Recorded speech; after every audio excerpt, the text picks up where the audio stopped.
بسم اللہ السمیع العلیم من الشیطان الرجیم بسم اللہ الرحمن الرحیم رب اشرح لی صدری ویسر لی امری واحلل عقدۃ من لسانی یفقہوا قولی رب یسر ولا تعسر وتمم بالخیر رب زدنی علما۔ السلام علیکم ورحمۃ اللہ وبرکاتہ۔ ہم سورہ بقرہ کی تفسیر کر رہے ہیں۔ والذین کفروا اور الذین جن لوگوں نے کفروا کفر کیا اور جن لوگوں نے کفر کیا وکذبوا اور جھٹلایا کذبوا انکار کرنا جھٹلانا بآیاتنا بے سے آیت کی جمع ہے نا ہماری بے آیاتنا ہماری آیات سے اولئک وہی لوگ اصحاب نار دوزخ والے ہیں، وہی لوگ دوزخ والے ہیں، ہم فیہا وہ فیہا اس میں خالدون ہمیشہ رہیں گے۔ والذین کفروا وکذبوا بآیاتنا اور جنہوں نے اس کو قبول نہ کیا اور ہماری آیتوں کو جھٹلایا اولئک اصحاب النار وہ دوزخ میں جانے والے ہیں، ہم فیہا خالدون اور وہ اس میں ہمیشہ رہیں گے۔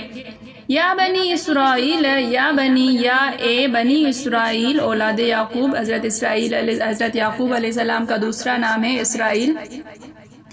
اے اسرائیل کی اولاد، اے یعقوب کی اولاد، اذکروا تم یاد کرو نعمتی میری نعمتوں کو، التی جو انعمت میں نے تم پر کی، میں نے تمہیں بخشی، علیکم تمہیں میں نے بخشی تمہیں، وَأَوْفُوا اور اوفو پورا کرو، بعہدی بے سے عہدی میرا عہد میرا وعدہ، اوفی میں پورا کروں گا، بعہدکم بے سے بے عہدکم تمہارے وعدے کو، تمہارا وعدہ میں پورا کروں گا، وَإِيَّايَ اور ایایا مجھ ہی سے فرحبون ڈرو، مجھی سے ڈرو۔ اے یعقوب کی اولاد، یہاں سے دیکھیں، یا بنی اسرائیل اذکروا نعمتی التی انعمت علیکم، اے یعقوب کی اولاد، اے بنی اسرائیل، اے اسرائیل کی اولاد، میرے وہ احسان یاد کرو، اذکروا نعمتی میرے وہ احسان یاد کرو جو میں نے تم پر کیے تھے، اور اس اقرار کو پورا کرو جو تم نے مجھ سے کیا تھا، میں اس اقرار کو پورا کروں گا جو میں نے تم سے کیا تھا، اور مجھ سے ڈرتے رہو۔ یہ دیکھیے کہ وَآمِنُوا بِمَا أَنزَلْتَ مُصَدِّقًا لِمَا مَعَكُمْ وَلَا تَكُونُوا أَوَّلَ كَافِرٍ بِهِ وَآمِنُوا اور آمنو ایمان لاؤ بما اس پر جو انزلت میں نے نازل کیا، مصدقاً تصدیق کرنے والا، لما اس کی جو معکم تمہارے پاس ہے، پاس کم تمہارے پاس ہے، ولا تکونوا اور لا نہیں تکونو ہو جاؤ تم ہو جاؤ اور تم نہ ہو جاؤ، اول کافرن اول پہلے کافرن کافر پہلے کافر، بھی اس کے پہلے کافر نہ ہو جاؤ، ولا تشترو اور لا نہیں تشترو عوض میں لو خریدو، بآیاتی میری آیات کے ثمنن قیمت، قلیلاً تھوڑی سی قیمت پر، وَإِيَّايَ اور ایایا مجھ ہی سے، فاتقون ڈرو اور مجھ ہی سے ڈرو۔ بامحاورہ ترجمہ دیکھیں، وَآمِنُوا بِمَا أَنزَلْتُ مُصَدِّقًا اور جو کتاب میں نے اپنے رسول محمد صلی اللہ علیہ وسلم پر نازل کی ہے وہ تمہاری کتاب تورات کو سچا کرتی ہے، اس پر ایمان لاؤ اور اس سے منکر اول نہ بنو، اور میری آیتوں میں تحریف کر کے ان کے بدلے تھوڑی سی قیمت یعنی دنیاوی منفعت نہ حاصل کرو، اور مجھی سے خوف رکھو، فاتقون مجھی سے ڈرو، ولا تلبسو اور نہ ملاؤ، تلبسو التباس سے ہے ساتھ ملانا گڑبڑ کرنا، الحق حق کو بالباطل باطل سے، وتقتموا اور تم نہ چھپاؤ، الحق حق کو، وانتم اور جبکہ انتم تم اور تم، تعلمون جانتے ہو جبکہ تم جانتے ہو،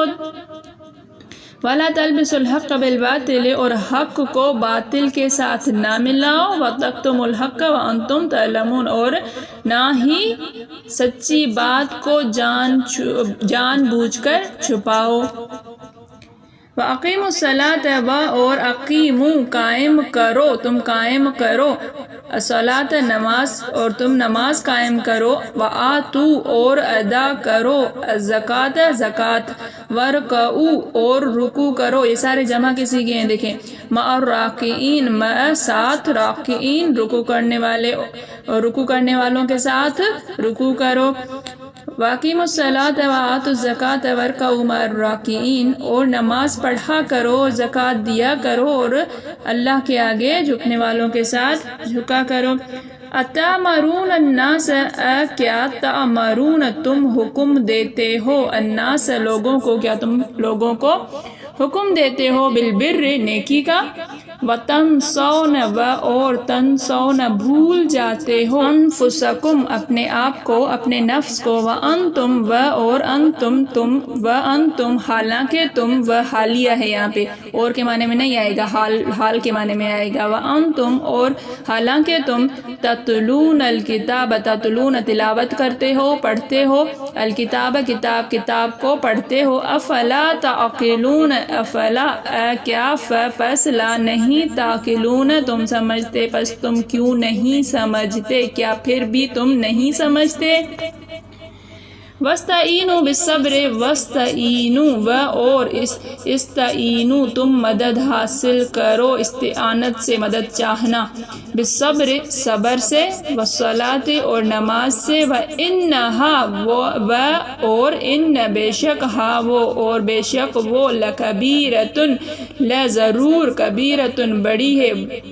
ہے مطلب دشوار ہے، الا مگر علی الخاشعین عاجزی کرنے والوں پر، عاجزی کرنے والوں کے سوا باقیوں پر دشوار ہے، ایسے کریں گے۔ وَاسْتَعِینُوا بِالصَّبْرِ وَالصَّلَاةِ اور رنج و تکلیف میں صبر اور نماز سے مدد لیا کرو، اور بے شک نماز گراں ہے، دشوار ہے، بڑی ہے، مگر ان لوگوں پر گراں نہیں جو عجز کرنے والے ہیں، خشوع کرنے والے ہیں، عاجزی کرنے والے ہیں۔ الذین یظنون الذین وہ جو یظنون یقین رکھتے ہیں، گمان کرتے ہیں، ظن سے ہے یظنون یقین رکھتے ہیں، گمان کرتے ہیں، انہم ان کے بے شک ہم وہ کہ وہ بے شک وہ ملاقو ملاقات کرنے والے ہیں یا روبرو ہونے والے ہیں، ربہم اپنے رب کے روبرو ہونے والے ہیں، اپنے رب سے ملاقات کرنے والے ہیں، ملنے والے ہیں، وَأَنَّهُمْ اور ان کہ ہم وہ اور یہ کہ وہ الیہ اسی کی طرف، یہ الہ اور ہے یہ دو کلمات ہیں، الیہ اس کی طرف، راجعون لوٹنے والے ہیں، اسی کی طرف لوٹنے والے ہیں، اور جو یقین کیے ہوئے ہیں کہ وہ اپنے پروردگار سے ملنے والے ہیں اور ان کی طرف لوٹ کر جانے والے ہیں۔ الذین کفروا وکذبوا بآیاتنا اولئک اصحاب النار هم فیہا خالدون۔ تفسیر کرتے ہیں یہاں سے، والذین کفروا اور جن لوگوں نے کفر کیا اور جھٹلایا ہماری آیات کو، وہ ہمیشہ جہنم میں رہیں گے اور اس میں ہمیشہ رہیں گے۔ یہاں پر انکار و تکذیب کرنے والے ہمیشہ جہنم میں رہیں گے، یہ فرمایا گیا ہے۔ ابن جریر کی حدیث میں ہے کہ رسول اللہ صلی اللہ علیہ وسلم فرماتے ہیں کہ جو اصلی جہنمی ہیں انہیں تو جہنم میں نہ موت آئے گی نہ ہی خوشگوار زندگی ملے گی، ہاں جن موحد متبع سنت لوگوں کو ان کی بعض خطاؤں پر جہنم میں ڈالا جائے گا، یہ جل کر کوئلے ہو کر مر جائیں گے اور پھر شفاعت کی وجہ سے نکالے جائیں گے۔ آگے دیکھیے، یا بنی اسرائیل اذکروا نعمتی التی انعمت، اے بنی اسرائیل، اے اولاد یعقوب، تم جو ہے میری نعمتوں کو یاد کرو جو میں نے تم پر نعمتیں کی، جو تمہیں میں نے بخشا۔ یہاں سے ان آیتوں سے جو ہے بنی اسرائیل کو اسلام قبول کرنے اور حضور صلی اللہ علیہ وسلم کی تابعداری کرنے کا حکم دیا گیا ہے، اور انتہائی لطیف پیراہے میں انہیں سمجھایا گیا ہے کہ تم ایک پیغمبر کی اولاد ہو، تمہارے ہاتھوں میں کتاب اللہ موجود ہے اور قرآن اس کی تصدیق کر رہا ہے، پھر تمہیں نہیں چاہیے کہ سب سے پہلے انکار تم ہی سے شروع ہو۔ اسرائیل حضرت یعقوب علیہ السلام کا نام تھا، تو گویا کہ ان سے کہا جاتا ہے کہ تم میرے صالح اور فرما بردار بندے کی اولاد ہو، تمہیں چاہیے کہ اپنے جد امجد کی طرح حق کی تابعداری میں لگ جاؤ۔ جیسے کہا جاتا ہے کہ تم سخی کے لڑکے ہو، سخاوت میں آگے بڑھو، تم پہلوان کی اولاد ہو، داد و شجاعت میں آگے بڑھو، تم عالم کے بچے ہو، علم میں کمال پیدا کرو۔ اسرائیل کے لفظی معنی عبداللہ کے ہیں۔ ان نعمتوں کو یاد دلایا جاتا ہے جو قدرت کاملہ کی بڑی بڑی نشانیاں تھیں، مثلاً پتھر سے نہروں کو جاری کرنا، امن و سلبہ اتارنا، فرعونیوں سے آزاد کرنا، انہی میں سے انبیاء اور رسولوں کو مبعوث کرنا، ان میں سلطنت اور بادشاہی عطا کرنا وغیرہ۔ ان کو ہدایت دی جاتی ہے میرے وعدوں کو پورا کرو، یعنی میں نے جو عہد تم سے لیا تھا کہ جب محمد صلی اللہ علیہ وآلہ وسلم تمہارے پاس آئیں اور ان پر میری کتاب قرآن کریم نازل ہو تو تم ان پر اور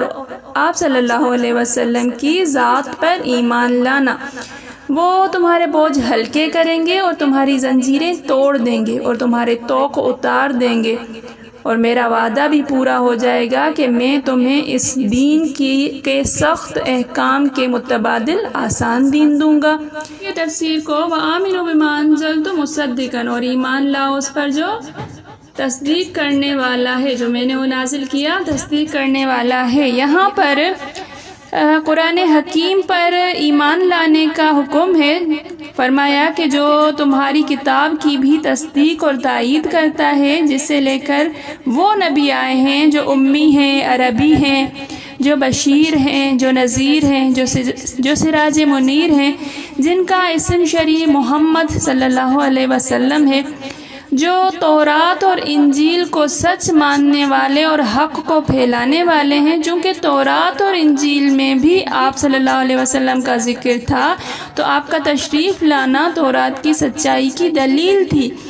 اس لیے کہا گیا کہ وہ تمہارے ہاتھوں میں موجود کتاب کی تصدیق کرتے ہیں۔ علم ہونے کے باوجود تم ہی سب سے پہلے انکار نہ کرو۔ دیکھیے، قرآن کو ماننا رسول کو ماننا ہے، اور رسول کی صلی اللہ علیہ وسلم تصدیق قرآن کی تصدیق ہے۔ اول کافر سے مراد بنی اسرائیل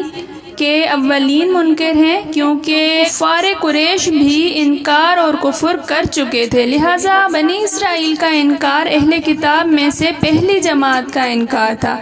اس لیے انہیں اول کافر کہا گیا۔ ان کے پاس وہ علم تھا جو دوسروں کے پاس نہ تھا۔ میری آیتوں کے بدلے تھوڑا سا مول نہ لو، یعنی دنیا کے بدلے جو قلیل اور فانی ہے، میری آیات پر ایمان لانا اور میرے رسول کی تصدیق کرنا نہ چھوڑو۔ دنیا ساری کی ساری بھی مل جائے جب بھی، وہ آخرت کے مقابلے میں تھوڑی، بہت تھوڑی ہے، اور یہ خود ان کی کتابوں میں بھی موجود ہے۔ سنن ابو داؤد میں ہے کہ رسول اللہ صلی اللہ علیہ وسلم فرماتے ہیں، جو شخص اس علم کو جس سے اللہ کی رضامندی حاصل ہوئی ہے اس لیے سیکھے کہ اس سے دنیا کمائے، وہ قیامت کے روز جنت کی خوشبو تک نہ پائے گا۔ علم سکھانے کی اجرت بغیر مقرر کیے ہوئے لینا جائز ہے، اس طرح علم سکھانے والے علماء کو بیت المال سے لینا بھی جائز ہے، تاکہ وہ خوشحال رہ سکیں اور اپنی ضروریات پوری کر سکیں۔ اگر بیت المال سے کچھ مال نہ ملتا ہو اور علم سکھانے کی وجہ سے کوئی کام دھندا بھی نہ کر سکتے ہو، تو پھر اجرت مقرر کر کے لینا بھی جائز ہو جائے گا۔ یہ دیکھیے کہ وَلَا تَلْبِسُوا الْحَقَّ بِالْبَاطِلِ، اور تم حق کو باطل کے ساتھ نہ ملاؤ، گڑبڑ نہ کرو۔ وَتَكْتُمُوا الْحَقَّ وَأَنْتُمْ تَعْلَمُونَ، اور حق کو نہ چھپاؤ اس حال میں کہ تم جانتے ہو۔ یہودیوں کی اس بدخصلتی پر ان کو تنبیہ کی جا رہی ہے، کیونکہ وہ جاننے کے باوجود کبھی تو حق و باطل کو خلط ملط کر دیا کرتے تھے، کبھی حق کو چھپا لیا کرتے تھے، کبھی باطل کو ظاہر کرتے تھے، لہٰذا انہیں ان ناپاک عادتوں کے چھوڑنے کو کہا گیا ہے اور حق کو ظاہر کرنے اور اسے کھول کھول کر بیان کرنے کی ہدایت کی گئی ہے کہ حق کو باطل، سچ جھوٹ کو آپس میں نہ ملاؤ، اللہ کے بندوں کی خیر خواہی کرو، یہودیت و نصرانیت کی بدعات کو اسلام کی تعلیم کے ساتھ نہ ملاؤ۔ رسول اللہ صلی اللہ علیہ وسلم کے بابت جو ہے پیشن گوئیاں جو تمہاری کتابوں میں پائی جاتی ہیں انہیں عوام الناس سے نہ چھپاؤ۔ فرمایا کہ وَتَكْتُمُ الْحَقَّ وَأَنْتُمْ تَعْلَمُونَ، کہ تم حق کو حق جانتے ہوئے ایسی بے حیائی نہ کرو، اور یہ بھی مانے ہیں کہ علم کے باوجود اسے چھپانے اور ملاوٹ کرنے کا کیسا عذاب ہوگا، پھر بھی افسوس کہ تم بدکاری پر آمادہ نظر آتے ہو۔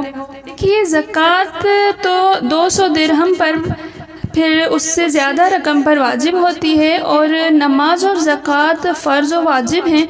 اس کے بغیر سبھی اعمال جو ہیں وہ غارت ہو جاتے ہیں۔ زکوٰۃ سے بس لوگوں نے فطرہ بھی مراد لیا ہے، رکوع کرنے والوں کے ساتھ رکوع کرو، اس سے مراد یہ ہے کہ اچھے اعمال میں ایمانداروں کا ساتھ دو، اور ان میں بہترین چیز نماز ہے۔ آگے دیکھیں کہ أَتَأْمُرُونَ النَّاسَ بِالْبِرِّ وَتَنْسَوْنَ أَنفُسَكُمْ، کیا تم لوگوں کو نیکی کا حکم دیتے ہو اور اپنے آپ کو بھول جاتے ہو۔ دوغلا پن ہے یہودیوں کا، یعنی اہل کتاب اس علم کے باوجود جو کہے اور نہ کرے اس پر کتنا عذاب نازل ہوتا ہے، پھر تم خود ایسا کیوں کرنے لگے ہو؟ جیسا دوسروں کو تقوی، طہارت اور پاکیزگی سکھاتے ہو، خود بھی تو اس کے عامل بن جاؤ۔ لوگوں کو روزے نماز کا حکم دینا اور خود اس کی پابند نہ ہونا، یہ تو بڑے شرم کی بات ہے۔ دوسروں کو کہنے سے پہلے انسان کو خود عامل ہونا ضروری ہے۔ اپنی کتاب کے ساتھ کفر کرنے سے روکتے ہو، لیکن اللہ کے اس نبی کو جھٹلا کر تم خود اپنی ہی کتاب کے ساتھ کفر کیوں کرتے ہو؟ یہ بھی مطلب ہے کہ دوسروں کو اس دین اسلام کو قبول کرنے کے لیے کہتے ہو، مگر دنیاوی ڈر خوف سے خود قبول نہیں کرتے۔ حضرت ابو درداء رضی اللہ تعالیٰ عنہ فرماتے ہیں، انسان پورا سمجھدار نہیں ہو سکتا جب تک کہ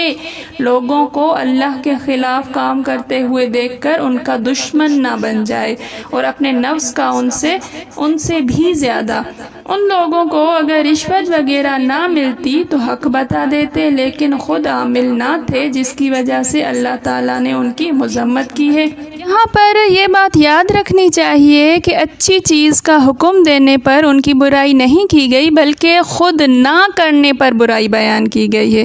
اچھی بات کو کہنا تو خود اچھائی ہے، بلکہ یہ تو واجب ہے، لیکن اس کے ساتھ ہی ساتھ انسان کو خود بھی اس پر عمل کرنا چاہیے۔ جیسے حضرت شعیب علیہ السلام نے فرمایا تھا، یعنی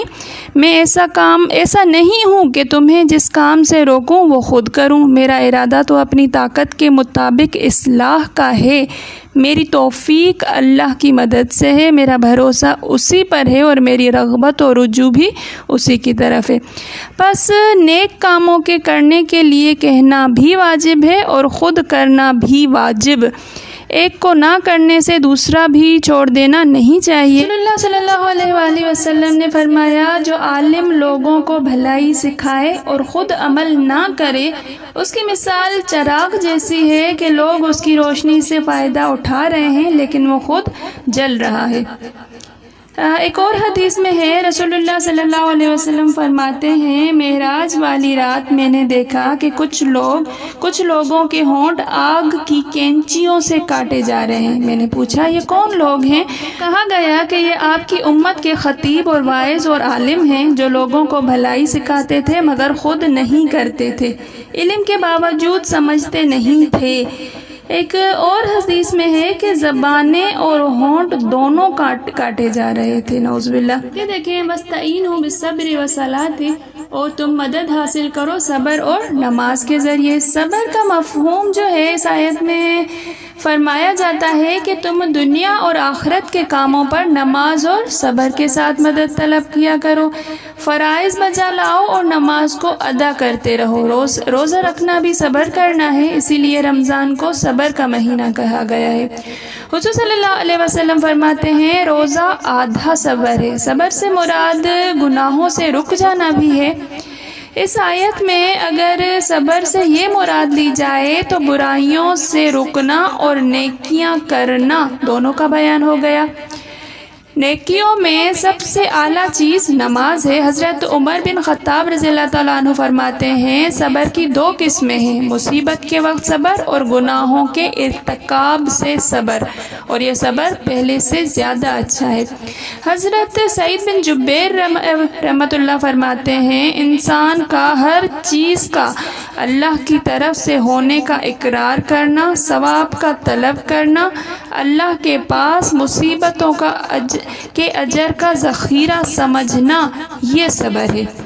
اللہ تعالیٰ کی مرضی کے کام پر صبر کرو اور اسے بھی اللہ تعالیٰ کی اطاعت سمجھو۔ نیکیوں کے کاموں پر نماز سے بڑی مدد ملتی ہے، اور قرآن حکیم میں بھی ہے کہ اقیم الصلاۃ وان الصلاۃ تنہی عن الفحشاء والمنکر ولذکر اللہ اکبر۔ نماز کو قائم رکھنے کا جو حکم ہے یہ اس لیے کہ یہ تمام برائیوں اور بدیوں سے روکنے والی ہے۔